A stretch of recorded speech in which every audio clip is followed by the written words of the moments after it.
حدیث نمبر 8۔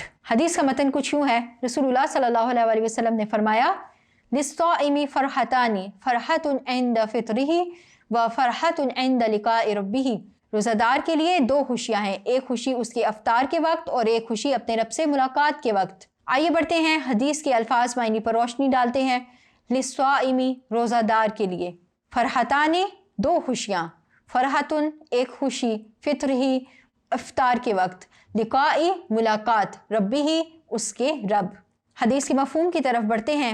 پچھلی حدیث کی طرح اس حدیث میں بھی روزے کی اہمیت، اس کے فوائد اور فضائل پر روشنی ڈالی جا رہی ہے کہ جو کوئی بھی اللہ تعالیٰ کی خوشنودی اور رضا کے لیے اجر و ثواب کی نیت سے رمضان میں روزہ رکھے گا تو اس کو دو خوشیاں عطا ہوتی ہیں۔ ایک خوشی تب ہوتی ہے جب وہ روزہ افطار کرتا ہے، جب اس کا دسترخوان طرح طرح کے لوازمات سے بھرا ہوتا ہے اور وہ دن کا بھوکا پیاسا روزہ افطار کرتا ہے تو اس کو ایک روحانی سی خوشی ملتی ہے، ایک عجیب سی خوشی اس کو حاصل ہوتی ہے جو کہ ایک روزہ دار ہی سمجھ سکتا ہے۔